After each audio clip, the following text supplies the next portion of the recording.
Tere taas, mina olen Reijo ja täna vaatame koos üle ühe Hikvisioni juhtmevaba turvasüsteemi nimega AX Pro. Kõik AX Pro andurid ja seadmed on juhtmevabad ning selle seadistamine ja ülespanemine on isegi nii lihtne, et ühegi professionaali abi sul vaja ei ole. Ning kõik seadmed on põhimõtteliselt juba töövalmis, nii kui sa nad pakendist välja võtad. Lisaks on see ka täielikult kontrollitav läbi HIConnecti mobiiliäpi, mida me ka hiljem vaatama hakkame. Siin on mul mõningad seadmed välja toodud, peamine komponent on muidugi haab, siin küll karbis sees on terve sihuke komplekt, aga peamine asi siin sees on kindlasti siis see peajaam, mis suhtleb kõikide teiste seadmetega ja kogub siis vajalikke andmeid. Mõningad AX Pro süsteemi lisaseadmed on mul ka siin välja toodud. Siin on meil näiteks olemas juhtmevaba klaviatuur, juhtmevaba kaardilugeja, kaameraga liikumisandur, siis on veel relee moodul, juhtmevaba sireen ja siis on veel üks paanikanupp ning tegelikult siin karbis, millel millegipärast ei ole ümbrust, on sees ka käepael paanikanupu jaoks. Ja siis loomulikult ka kaardilugeja ja siis kiip. Muidugi on seadmeid veel, et mul siia kõik ei mahu ära kindlasti, aga selle jaoks, et sa saaksid ise ka muid seadmeid või neid lähemalt uurida, panen sulle siis lingi siia video alla. Nii, aga kõigepealt võtamegi siis selle komplekti siit välja, võtame meie peajaama ja siin on veel ka mõningad lisaseadmed sees, mida ma ka kiirelt näitan. No võt, ja see nüüd ongi siis meie peajaam. Ja karbis sees on siis veel 3 seadet, üks on siis liikumisandur, loomulikult on komplektis ka pult olemas ja viimaseks siis uksemagnet. Ja nüüd on siis aeg asuda peajaama juurde, ehk siis ma võtan ta karbist välja, vaatame milline ta välja näeb. Nii, ja karbiga tuli meile 3 asja kaasa, siin on toitekaabel, paigaldamiseks mõned kruvid ja siis loomulikult meie haab ise, mis näeb välja selline väga sihuke stiilne ja modernne disain, mulle täitsa meeldib. Tagumise paneeli lahtivõtmiseks tuleb siit 2 mutrit eemaldada, mul on need juba lahti kruvitud, ehk siis saan lihtsalt välja tõmmata selle paneeli. Ja siin tagumisel paneelil näeme siis meil on SIM-kaardi pesa, mul on siin juba SIM-kaart sees. Kui tahad endale siia SIM-kaarti lisada, siis kindlasti pead APN-i teadma. Siin on näha ka reset nuppu.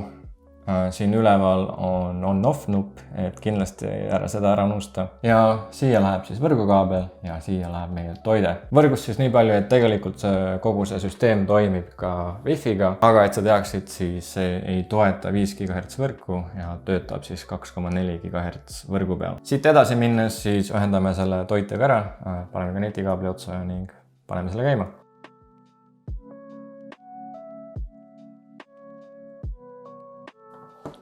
Nii, nüüd mul on mõlemad kaablid siin olemas, paneme siis on, paneme tööle selle asja ja roheline nupp helendab, asi toimib ja edasi siit ühendamegi selle oma HIConnect äpiga ära. Selleks võta siis oma mobiil välja ja otsi üles HIConnect äpp. Kui sa ei tea HIConnect äpist mitte midagi, kuuled sellest esimest korda või ei tea, kuidas seda kasutada, kuidas käima panna, kuidas kasutajat teha, siis selle jaoks on meil siin kanalil ka täiesti eraldi video olemas, mille lingi ma panen siia video alla. Nii et esmalt siis, kui sa ei ole varem sellega kokku puutunud, siis mine kindlasti vaata ka see video üle. Teistele, kes juba teavad, siis võtame selle HIConnect äpi välja, logi sisse ja peamenüüs siis pane add device. Nii, ja nüüd see QR kood on siin taga olemas. Leidis juba üles selle. Paneme next, save. Ja siit saamegi juba siis kogu süsteemi kontrollida. Et meil on siin juba ette pandud 3 valveala. Tegelikult saab kokku lisada kuni 16 valveala ning ühtlasi saab ka lisada kuni 64 lisaseadet. Nii, mis juhtub, kui me näiteks paneme selle tööle? Süsteem on alarmis, vähemalt siis meie esimene ala. Küll aga meie peajaamast üksi on vähe kasu, kui sellel pole lisaseadmeid, ehk siis näiteks lisame siia ühe lisaseadme ja lisame siia siis selle kaameraga liikumisanduri. Nii, ma vahepeal võtan ta valvest maha. Panen selle... Ma panen kohe tagumisse paneeli peale ka, siis ta ei hakka mul siin vinguma. Nii, ma võtan nüüd selle liikumisanduri siit pakist välja. Kõiki teisi seadmeid me ei hakka muidu siin videost täna vaatama, et selle jaoks tegelikult tuleb tulevikus ka eraldi videod, kus me siis vaatame ka muid seadmeid lähemalt, et kuidas neid seadistada, kuidas neid tööle panna, kuidas nad üldse töötavad ja nii edasi, nii edasi.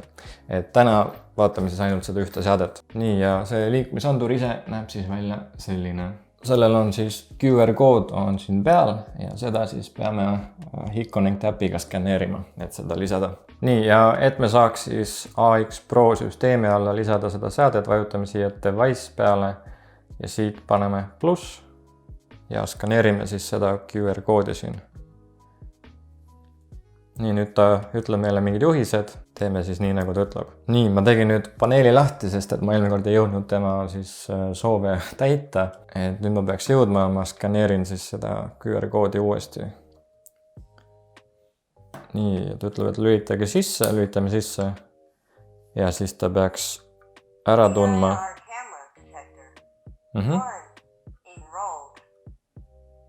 Ja tundis ära, väga hea. Ja nüüd me oleme siis oma liikumisanduri sätetes, nagu näha, siin on meil päris palju asju, mida me saame muuta ja seadistada. Võib-olla esimene asi, mida mainida, ongi see, et me saame siis määrata talle ala. Et siin on küll Area 1, Area 2, Area 3, aga oletame, et need võivad olla siis välisuks, magamistuba, elutuba ja nii edasi, et sa saad siis erinevad ruumid sellele määrata. Siin on kindlasti kasuks tuleb ka signaali tugevuse testimine, kui sa ei ole kindel, kas see on signaali ulatuse läheduses või mitte. Aga praegu me seda rohkem tegema ei hakka. Kui me nüüd sätete alt tagasi lähme, siis on näha, et meie liikumisandur on tekkinud siia peamenüüsse siis nii-öelda. Ja kui me nüüd siit vajutame selle seadme peale, siis me näeme väga hästi ära, mis on selle seadme staatus. Ehk siis näiteks aku staatus, signaali tugevus, ühendus meie võrguga, temperatuur ja nii edasi, nii edasi. Ehk siis lühidalt öeldes tänu HIConnect äpile on meil tohutult palju kontrolli nende seadmetele. Ja tagasi minnes nüüd avalehele, läheme tagasi siis alade juurde ehk siis area ja siit saamegi siis kas lisada näiteks ühe ala, paneme elutuba siia. Oih, elutuba, võt nii. Elutuba tuli siia ja nüüd kui ma selle peale vajutan, siis ta lülitab eluda alarmi sisse. Muidugi ma võtan praegu selle välja. Muidugi saab ka kõikide alade valvestust korraga muuta, näiteks kui ma vajutan siia alla vasakule selle nupu peale, no see, kus see mehik ära läheb. Siis, nagu sa just nägid, ta valvestab kogu süsteemi ära. Ja siit selle nupuga saame siis kogu süsteemi valvest maha võtta. Et jällegi ääretult lihtne kontrollida. Nii, siin on ka kolmas tulp nimega staatus. Staatuse alt näeme siis selle hubi ehk siis AX Pro enda staatust. Ehk siis internet, wifi, aku ja nii edasi, nii edasi. Nii, ja kui me nüüd tahame lisada näiteks teisi kasutajaid siia, näiteks meil on peres veel inimesi, kes tahavad sellele ligipääsu, siis seda saame siit ülevalt paremalt teha ja sisestades siis selle inimese emaili aadressi või mobiiltelefoni numbri. Mina lisan siis siia enda teise meili ja siit siis kindlasti tee see valik selle inimese peale ja panen next ja finish. Ja nüüd on siis see seade ka temaga jagatud. Ja kui sa tahad lihtsalt erinevatele inimestele määrata siis kas kaardi või siis selle klaviatuuri koodi, näiteks ukse koodi, siis seda saad siit ülevalt paremalt sätted alt teha. Siit võtta user management ja kõigepealt võtame user, vajutame seda plussmärki, et lisada ja kasutaja nimeks paneme, no mis iganes, ma panen siia külaline ja siis ma panen talle ukse koodi 1, 2, 3, 4 ja siis ma saan siin määrata ka, kas tal on luba muuta mingeid asju, valvestada, valvest maha võtta ja nii edasi ja saan ka siis ala määrata, et ütleme, et elutoas seda numbri klaviatuuri ei ole, nii et ma panen näiteks Area 1, Finish ja nüüd on siis meil see kasutaja loodud. Kui me tahame näiteks kellelegi lisada kaarti, siis seda saab siit teha. Ja mis me veel seadetes saame teha, on siis vaadata näiteks süsteemiseadeid, konfiguratsioon, siin saame valida keele, ajatsooni, eesti keel kahjuks ei ole.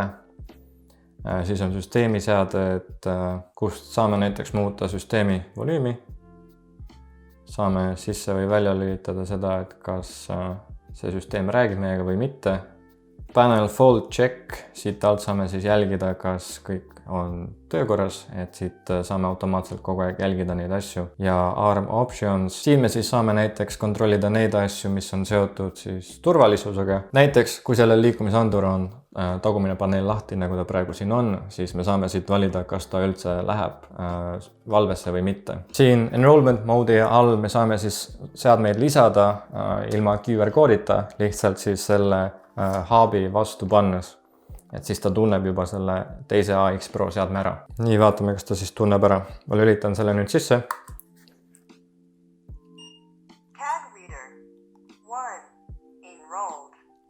Ja tundis kohe ära. Et nüüd sa siis tead, et ka see on variant. Et nüüd lähme Exit Enrollment mode. Lähme tagasi pealehele. Teeme siit refresh. Ja nüüd on meil siis kaardilugeja siin olemas. Siit edasi minnes siis siia süsteemi saab ühendada ka muid kaameraid. Näiteks mul on siin üks Hikvisioni kaamera olemas, mis on juba võrku ühendatud. Ja kui sa tahad seda siia süsteemi ühendada, siis selleks mine siia sätete alla, vali Network Camera ja Network Camera Channel. Ja siit on näha, et mul on channel 1 juba valitud, see kaamera on olemas, ta on ühendatud. Kui sa tahad lisada, siis pane add channel ja pane siis lisa siia ükshaaval siis selle kaamera IP aadress, port, kasutaja ja parool. Ja siis siit ülevalt paremalt salvesta. Ja siis ta connectib või siis ta ühendab selle AX Pro süsteemiga ennast ära. Ja kuidas seda lisakaamerat siin süsteemis rakendada saab, on siis see, et seda saab kasutada siis liikumisandurina, mis salvestab pilti siis liikumise peale. Ja seda saab sätestada siis siit Event Video Settingute alt. Voot, siin mul on valitud see Video Channel 1 ehk siis see kaamera. Ja kui on häire, siis ta saadab meile teate, me saame seda videot vaadata. Aga siit me siis saame näiteks valida, kas ta salvestab seda videot siis 5 sekundit või 2 sekundit enne alarmi ja 2 sekundit või 5 sekundit pärast alarmi, et selle video ta meile saadab. Siis me saame veel sätete alt igal alal eraldi seadeid muuta siit Area alt ja siit saame kontrollida kõiki meie alasid. Näiteks võtame elutuba ja siit saame siis panna, kas ta näiteks valvestab ennast automaatselt mingitel kellaaegadel, võtab valvest maha mingitel kellaaegadel või siis saame panna näiteks nädalavahetuse erandid, kus nädalavahetusel ta siis üldse ei valvesta ennast või siis samamoodi ka näiteks pühade ajal. Vot, ja seda siis saame kõikide aladega teha. Mis veel võib-olla vajaks mainimist on siis communication parameters siin ehk siis kommunikatsiooni parameetrid. Siit alt väga kasulik teada saame muuta siis meie teavitusi, mida me saame siis mobiilile. Näiteks siit kohe esimese alt ARC alt saame valida, mis teavitusi siis meie peajaam meile saadab. Siit saame valida, mis teavitusi me oma mobiiliäpile saame ja siit saame siis lisada enda mobiilinumbri või kellegi teise oma, et siis ka nemad saaksid teavitusi ja seda siis SMS-i või kõne teel. Ja veel sätete alt, siit maintenance alt saab meie seadmele siis restarti teha näiteks ja samamoodi saame sätete alt siis Wi-Fi'ga ühendada, aga siis jällegist meile tuletuse, et Wi-Fi toimib ainult 2,4 GHz võrgus ja ei toeta 5 GHz võrku. Ja tegelikult nüüd saigi kogu süsteem üle vaadatud, et võtsime karbist välja, tegime lahti, panime käima, seadistasime, panime valvesse, võtsime valvest maha, lisasime seadmeid, kõik on tehtud. Loodan, et see video sind aitas. Ja ma arvan, et sa nägid nüüd ise ka, et tegelikult nii keeruline see süsteem ei olegi. Ja kui sa veel meie kanalit ei jälgi, siis kindlasti tee seda. Pane sellele videole ka like või meeldib. Ning sellega mina tänaseks lõpetan. Aitäh vaatamast ja järgmise korrani!